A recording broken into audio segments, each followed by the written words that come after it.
Hi friends, आप सभी का हमारे चैनल पे स्वागत है। दोस्तों, आज के इस वीडियो के माध्यम से क्लास 10th के बच्चों के लिए विज्ञान के 2023 मॉडल प्रश्न पत्र को लेकर के आ चुके हैं और इस वीडियो के माध्यम से हम इस मॉडल पेपर का A to Z सॉल्यूशन करने वाले हैं। तो आज का जो हमारा वीडियो है बहुत ज़्यादा मोस्ट इंपोर्टेंट है। वीडियो को ध्यान से देखना और बोर्ड के पेपर में किस तरीके से प्रश्न पत्र को हल करना है वो भी मैं आप सभी को अंत में दिखाऊंगा और बताऊंगा, ठीक ना। वीडियो बहुत ज़्यादा मोस्ट इंपोर्टेंट, वीडियो को ध्यान से देखना, छोड़ के नहीं जाना है, ठीक ना। वीडियो पसंद आए तो वीडियो को लाइक करना, ज़्यादा से ज़्यादा शेयर करना और अभी तक आपने मेरे चैनल को सब्सक्राइब नहीं किए हैं तो सब्सक्राइब करके साथ में सारे बेल भी प्रेस जरूर कर लेना। आइए समझते हैं किस तरीके का मॉडल पेपर आपका पूछेगा। ये जो हम मॉडल पेपर है 2023 का लेटेस्ट मॉडल पेपर है। अभी मैं इसको दुकान से निकलवा के आ रहा हूँ, ठीक है। समय यहाँ पे दिया गया है आपका 3 घंटा 15 मिनट का। 15 मिनट आपका पेपर पढ़ने का और 3 घंटा पेपर हल करने का टाइम होता है। आपका पूर्णांक यहाँ पे 70 नंबर दिया जा चुका है और यहाँ पे कुछ दिशा निर्देश दिए गए हैं जिन्हें आप सभी को ध्यान से पढ़ना है, उसके बाद ही पेपर को हल करना है। सबसे जो पहला निर्देश दिया गया है कि यह प्रश्न पत्र 3 खंडों क, ख और ग में विभाजित किया गया है। प्रत्येक खंड का पहला प्रश्न जो होगा बहुविकल्पी टाइप का होगा, MCQ टाइप का होगा, जिसके 4 उत्तर विकल्प दिए गए हैं। सही विकल्प को चुनकर अपने उत्तर पुस्तिका में उसे लिखना है। प्रत्येक खंड के सभी प्रश्न एक साथ करना आवश्यक है। प्रत्येक खंड नए पृष्ठ से आरंभ किया जाएगा, ठीक ना।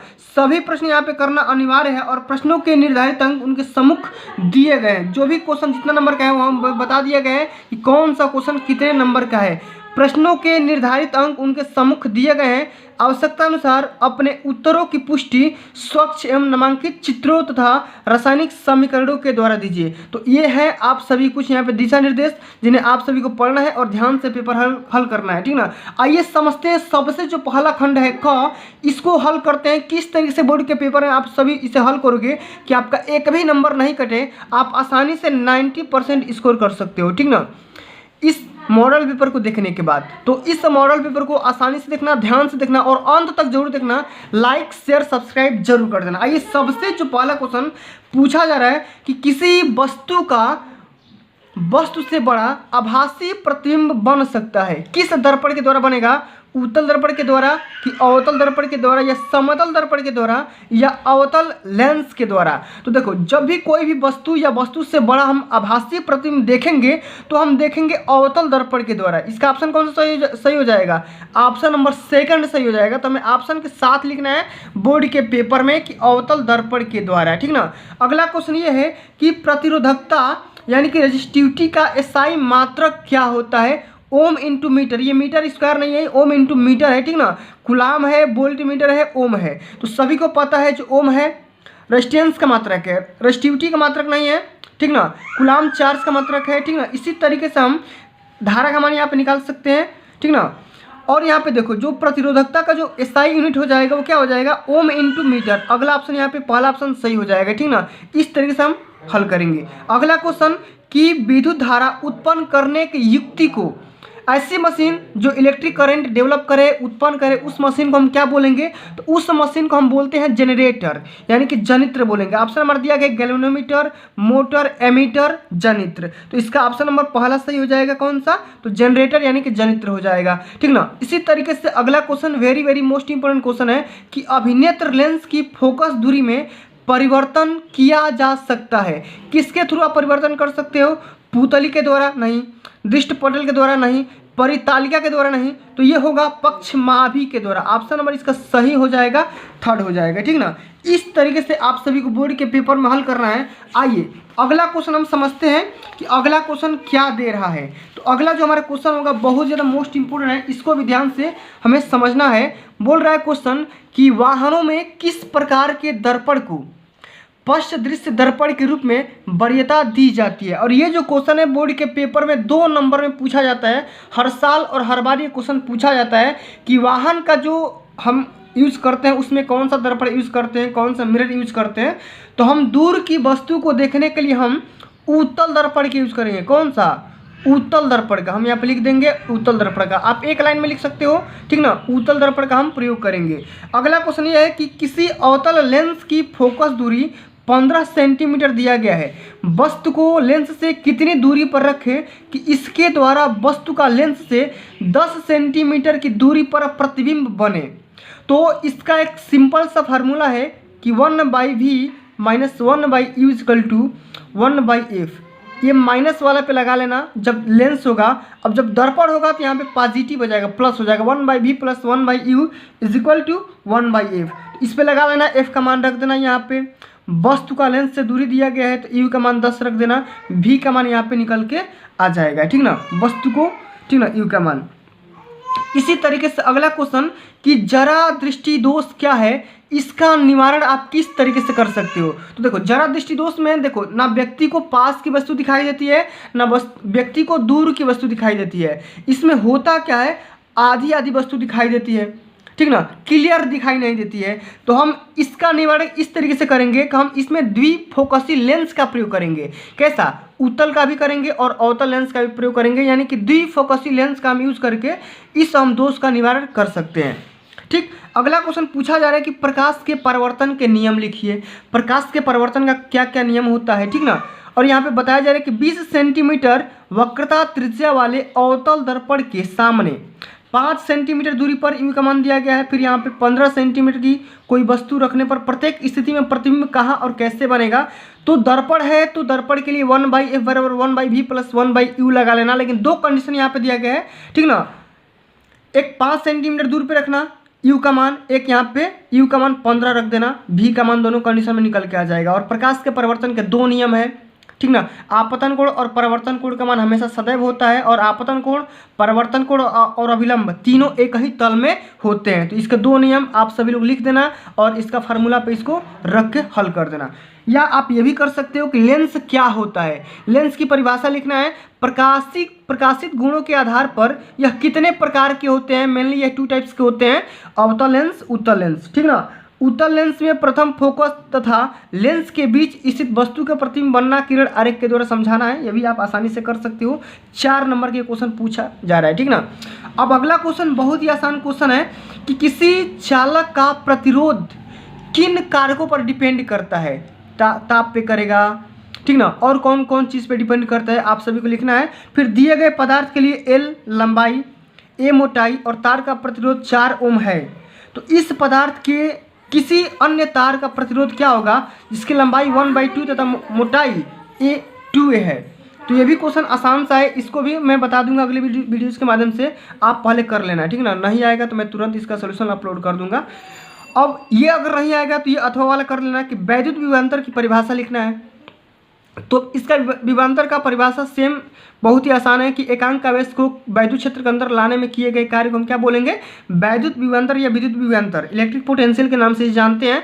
और 10 ओम, 20 ओम तथा 30 ओम के प्रतिरोध को समांतर क्रम में रखना है, फिर सीरीज में रखना है। तो इसका तुल्य प्रतिरोध क्या होंगे, तो सभी को पता है कि समांतर में क्या हो जाएगा, 1/r बराबर 1/r1 plus 1/r2 plus 1/r3 रख दो, r1 इसको मान लो, r2 इसको मान लो, r3 इसको मान लो, रख दो। सीरीज में जोड़ना है तो 10, 20 प्लस 30 ऐसा ही 60 ओम हो जाएगा, ठीक ना। तो बहुत ही आसान सा है, कोई मतलब तगड़ा क्वेश्चन नहीं है, बेसिक क्वेश्चन है, आप आसानी से हल कर सकते हो। बस खाली वीडियो को ध्यान से देख लो, आपका पूरा काम यहीं से हो जाएगा, ठीक ना। अब अगला क्वेश्चन ये बोला जा रहा है कि वैद्युत मोटर का नामांकित आरेख खींचकर सिद्धांत एवं कार्य विधि स्पष्ट करिए। तो वैद्युत मोटर का काम क्या होता है भैया, तो मोटर जो होता है इलेक्ट्रिक करंट को मैकेनिकल एनर्जी में क्या करता है, कन्वर्ट करता है। हम इलेक्ट्रिक करंट से क्या करते हैं, विद्युत मोटर के थ्रू क्या करते हैं, पानी वगैरह निकालते हैं, टूल से हम क्या करते हैं, पानी वगैरह निकाल देते हैं, ठीक ना। इसका क्या क्या सिद्धांत होता है और इससे कौन कौन से कार्यविधि हैं, इसके बारे में स्पष्ट करके आप सभी को लिख देना है।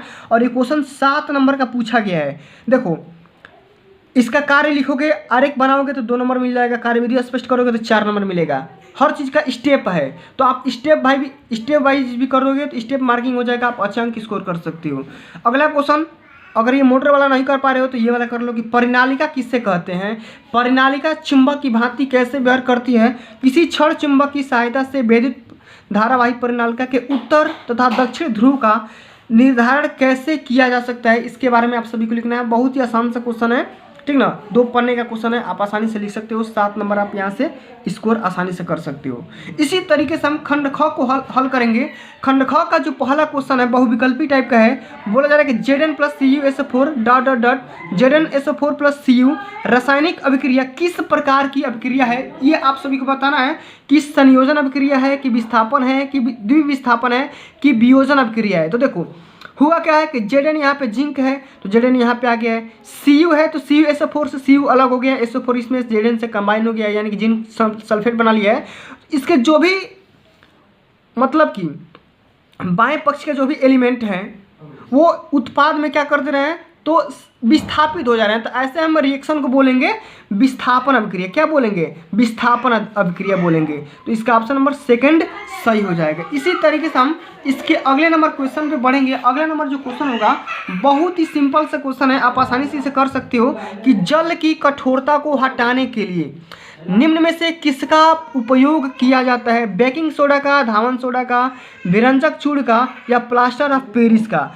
तो इस क्वेश्चन में थोड़ा सा मेरे को डाउट लग रहा है कि जल की कठोरता को हटाने के लिए किसका उपयोग किया जाता है। या तो आप बेकिंग सोडा को कर सकते हो या धावन सोडा का। तो आप थोड़ा इस क्वेश्चन को देख लेना एक बार की और देख करके कमेंट कर देना कि इसका क्या आंसर होगा, ठीक ना, आप बता देना हमको।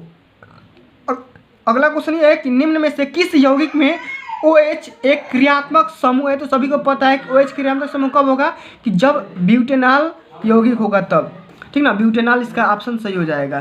ठीक, अब इसी तरीके से अगला क्वेश्चन बहुत ही खतरनाक क्वेश्चन है कि रेडॉक्स अभिक्रिया से क्या तात्पर्य है, क्या अभिप्राय है?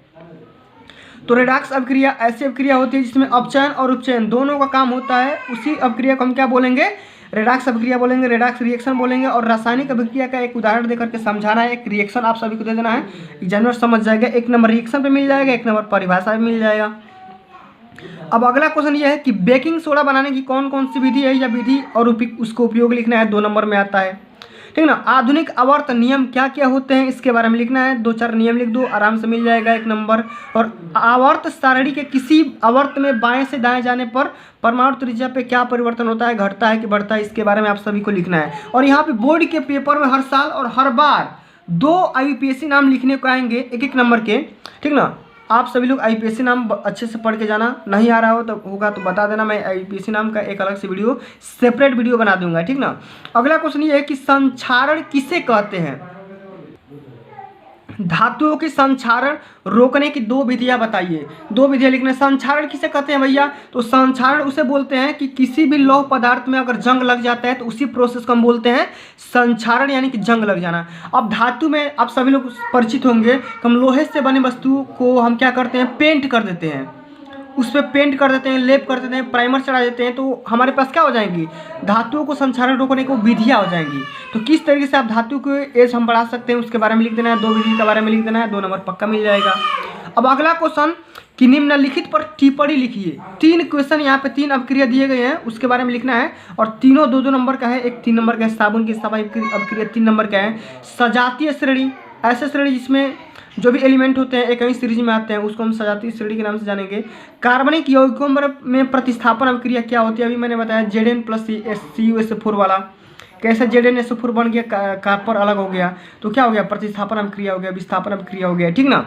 अब इसी तरीके से अगला क्वेश्चन आप ये भी कर सकते हो कि निम्नलिखित का रासायनिक समीकरण लिखिए। ये क्वेश्चन हर बार पूछा जाता है 7 नंबर में रासायनिक अभिक्रिया लिखने के लिए कि एथेनॉल सोडियम के साथ अभिक्रिया करता है तो क्या बनाता है, इसके बारे में लिखना है। या एथिल एल्कोहल को 443 केल्विन ताप पर सांद्र सल्फ्यूरिक अम्ल के साथ जब गर्म करोगे तो क्या प्राप्त होगा, इसके बारे में लिखना है।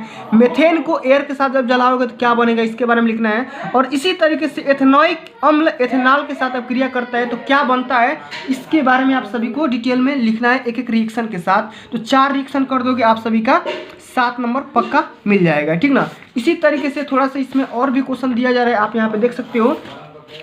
एक क्वेश्चन 1-1 नंबर का है इसमें कि एथेनोइक अम्ल सोडियम कार्बोनेट के साथ क्रिया करता है तो क्या बनाता है, इसके बारे में लिखना है। एथेनोइक अम्ल की सोडियम हाइड्रोजन कार्बोनेट के साथ क्रिया करेगा तो क्या बनाएगा। एथिल एल्कोहल का क्षारीय KMnO4 की अभिक्रिया में उपस्थिति में कौन सा रिएक्शन बनेगा, उसके बारे में लिख देना है, ठीक ना। तो बहुत ही आसान सा है, रिएक्शन बहुत ही ईजी होता है, आप एक लाइन में लिख करके 7 नंबर आसानी से पा सकते हो, ठीक। अब इसी तरीके से अगला खंड जो खंड ग है, अंतिम नंबर खंड, इसके बारे में जो कि बायोलॉजी से क्वेश्चन पूछा जा रहा है ये क्वेश्चन सबसे पहला क्वेश्चन 9वां नंबर क्वेश्चन कि निम्न में कौन मानव में मादा जनन तंत्र का भाग नहीं है।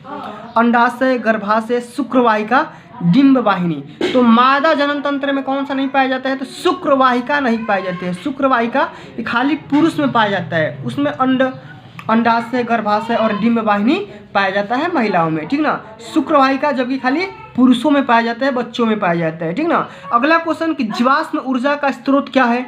पवन ऊर्जा, सौर ऊर्जा, कोयला या जल विद्युत। तो जीवाश्म उष्मा ऐसे ऊर्जा जो जीवों से प्राप्त होता है, जीवों के दफन से या दब जाने से वो हमें ऊर्जा प्राप्त होती है, उसे हम क्या बोलेंगे? जीवाश्म ऊर्जा बोलेंगे। और ये जो जीवाश्म ऊर्जा होती है हमें कोयला का स्रोत है। ये कौन सा है? इसका स्रोत क्या है? कोयला है, ठीक ना। अब अगला क्वेश्चन पूछा जा रहा है कि पवन चक्कियों का उपयोग किन कार्यों को करने में होता है? यांत्रिक कार्य, रासायनिक कार्य, दोनों या इनमें से कोई नहीं। तो जब भी हम पवन चक्की का हम यूज करते हैं वो हम यांत्रिक कार्य के लिए करते हैं, मैकेनिकल कार्य के लिए करते हैं। पवन चक्की से हम मोटर वगैरह चलाते हैं, मैकेनिकल कार्य करते हैं। अब अगला क्वेश्चन, वे पदार्थ जो जैविक प्रक्रम द्वारा अपघटित हो जाते हैं उन्हें क्या कहते हैं? जैव निम्नीकरणीय या अजैव निम्नीकरणीय या जैव उच्चीकरण या इनमें से कोई नहीं। तो वे पदार्थ जो जैविक प्रक्रम के द्वारा अपघटित हो जाएंगे तो हम उसे बोलेंगे जैव निम्नीकरणीय, और जो अपघटित नहीं होंगे, जो विघटित नहीं होंगे, उसे हम क्या बोलेंगे? अजैव निम्नीकरणीय बोलेंगे, ठीक ना। समझ गए कि नहीं? अब अगला क्वेश्चन ये है कि स्वपोषी पोषण के लिए आवश्यक परिस्थितियां कौन कौन सी है, उसके उप उत्पाद क्या क्या है? स्वपोषी पोषण मतलब कि ऐसे पदार्थ या ऐसे जीव जंतु जो अपना पोषण, अपना भोजन खुद बनाते हैं, उन्हें हम स्वपोषी पोषण के नाम से जानते हैं। और इसे कौन कौन से कंडीशन, इसके बारे में लिख देना है। और इसके उप उत्पाद क्या है इसके बारे में आप सभी को लिखना है। हवा है, मिट्टी है, पानी है, ठीक ना। प्रकाश संश्लेषण के माध्यम से भी एनर्जी ये सब ले लेते हैं, ठीक। अगला क्वेश्चन यह है कि पुष्प के बीजांड का स्वच्छ नामांकित चित्र बनाइए। बीजांड का क्या करना है? आप सभी को फिगर बनाना है और उसमें 2 लाइन लिख दोगे तो आपका 2 नंबर पक्का यहाँ से मिल जाएगा। जैव निम्नीकरणीय पदार्थ पर्यावरण को किस प्रकार प्रभावित करते हैं, इसके बारे में लिखना है। अभी मैंने बताया कि जैव निम्नीकरणीय पदार्थ क्या होते हैं? जो प्रक्रम के द्वारा क्या हो जाते हैं? अपघटित हो जाते हैं, उन्हें हम क्या बोलते हैं? जैव निम्नीकरणीय पदार्थ के नाम से हम उसे जानते हैं। अब अगला क्वेश्चन यहाँ पे देख सकते हो कि कायिक प्रवर्धन क्या होता है, ठीक ना। एग्जाम्पल के साथ इसका वर्णन कर रहे हैं। ये क्वेश्चन 4 नंबर में पूछा जा रहा है। आप सभी लोग इसे तैयार करके जाना, बोर्ड के पेपर में पक्का ये क्वेश्चन पूछा ही जाएगा। मादा जनन तंत्र का स्वच्छ नामांकित चित्र बनाइए और इसके संक्षिप्त वर्णन करिए। ये भी क्वेश्चन 4 नंबर में पूछा जा रहा है। या तो आप ये कर सकते हो या आप ये कर सकते हो, दोनों नहीं कर रहा है। दोनों कर जाओगे तो पिट जाओगे, ठीक ना, बहुत मार पिटाओगे। अगला क्वेश्चन ये दे रहा है कि लिंग गुणसूत्र किसे कहते हैं? मानव में लिंग निर्धारण की प्रक्रिया को समझाइए। किस तरीके से लिंग का निर्धारण होता है, ठीक ना, उसके बारे में आप सभी को लिखना है। ये भी क्वेश्चन 4 नंबर का आ रहा है। और ये अगर नहीं आ रहा है तो ये लिख दो कि जीवाश्म क्या होता है? जीवों से प्राप्त जो भी तत्व होते हैं उसे हम जीवाश्म के नाम से जानते हैं। और वे जैव विकास प्रक्रम को के विषय में क्या दर्शाते हैं, इसके बारे में आप सभी को लिख देना है। आसान है क्वेश्चन, कोई ट्रिपिकल नहीं है। अब अगला क्वेश्चन, अंतिम नंबर क्वेश्चन ये है कि मानव पाचन तंत्र का नामांकित चित्र बना करके आमाशय तथा क्षुद्रांत में होने वाली पाचन क्रिया का वर्णन करिए, ठीक ना। तो मानव पाचन तंत्र का क्या करना है? फिगर बनाना है, इसका चित्र बनाना है। आप लोग चित्र बना करके जाइएगा। हार्ट का बना लीजिएगा, मानव पाचन तंत्र का बना लीजिएगा, रेस्पिरेटरी सिस्टम का बना लीजिएगा। 2-4 यहाँ पे फिगर आता है बनाने के लिए, तो आप सभी लोग उसे तैयार करके ही जाना, ठीक ना। ऐसा नहीं कि बिना चित्र बना करके चले गए, वहाँ पे कैसे भी खांच दिए तो पेपर में आप आसानी से अच्छा अंक स्कोर नहीं कर पाओगे। तो 90% पाने के लिए कुछ पापड़ भी बेलना पड़ता है, ठीक ना। अगर ये नहीं आ रहा है तो ये भी कर सकते हो कि पादपों में परिवहन से आप क्या समझते हो, यानी कि पादप में, पौधों में किस तरीके से परिवहन होता है उसके बारे में लिखना है। या पौधों में जल, भोजन तथा अन्य पदार्थों के स्थानांतरण को स्पष्ट करना है। ये भी क्वेश्चन बहुत ही आसान सा है, ठीक ना, इसके बारे में लिख देना है। 7 नंबर आसानी से स्कोर कर सकते हो। तो फ्रेंड्स आज के लिए बस इतना ही, ठीक ना।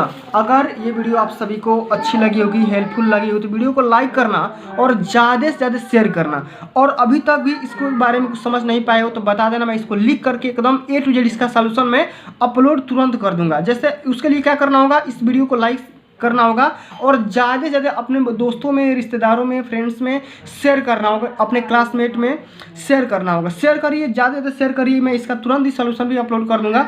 अभी इसका एनालिसिस हो गया, फुल एनालिसिस हो गया। जितने भी MCQ टाइप के क्वेश्चन थे, अति लघु उत्तरी थे, उसके बारे में हमने चर्चा कर दिया। जितने भी लाइन टाइप के क्वेश्चन है उसको मैं लिख करके, और यहाँ पे देखो हर सब्जेक्ट का A to Z यहाँ पे तैयारी करवाया जाता है। किस तरीके से न्यूमेरिकल सॉल्व करना है, मैं इसके बारे में एक अलग से सेपरेट वीडियो बना दिया हूँ। आई बटन पर उसका लिंक मिल जाएगा या डिस्क्रिप्शन चेक कर लेना, ठीक ना। या आप यहाँ पे जो लास्ट सीन होता है वो भी आप चले जाओगे, वहाँ पे भी आपको लास्ट सीन में आपको वहाँ पे देखने को मिल जाएगा। इस वीडियो का लिंक दे दूंगा, आप आसानी से इसके तैयार करके चले जाना, ठीक ना। जो मैं क्वेश्चन बता रहा था वही क्वेश्चन ये भी है, ठीक ना।